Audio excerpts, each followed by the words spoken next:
Hello welcome back to this channel. ఈ రోజు మీరు చూడబోతున్న రెసిపీ వచ్చేసి క్యారెట్ స్వీట్ అండి. రండి ప్రాసెస్ చూద్దాం.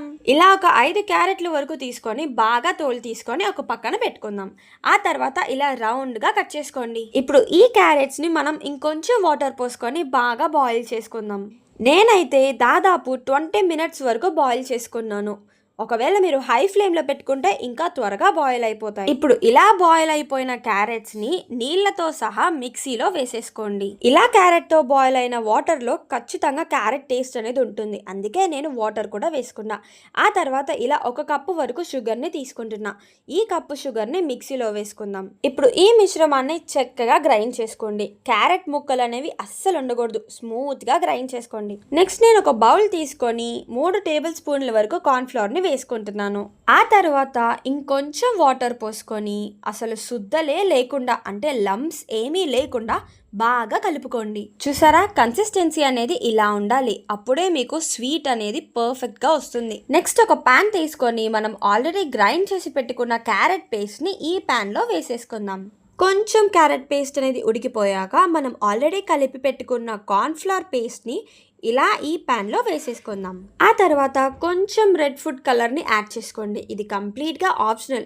అట్రాక్టివ్గా ఉండాలంటే ఖచ్చితంగా మీరు యూస్ చేయాల్సిందే. ఇవన్నీ వేసేసుకున్నాక ఈ పేస్ట్ మొత్తాన్ని చక్కగా కలిపేసుకోండి. ఈ క్యారెట్ పేస్ట్ అనేది బాగా ఉడికిపోయాక ఒక్కసారి కొంచెం టేస్ట్ చేసి చూడండి.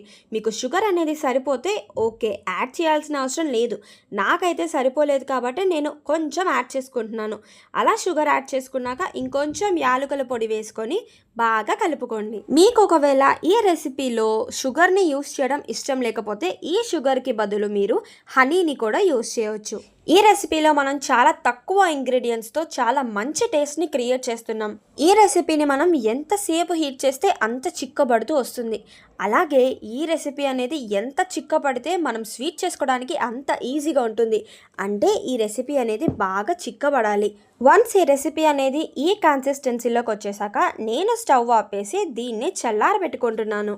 ఇది పూర్తిగా చల్లారిపోయాక చూడ్డానికి ఇలా ఉంటుంది. నేనైతే దీన్ని కట్లెట్ షేప్లో చేసుకుంటున్నాను. మీకు ఒకవేళ వేరే షేప్ నచ్చితే వేరే షేప్లో కూడా చేసుకోవచ్చు.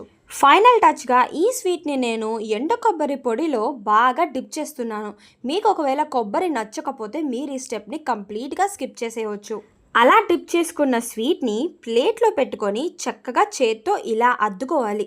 ఇలా అద్దుకుంటేనే మనకి కట్లెట్ షేప్ అనేది వస్తుంది.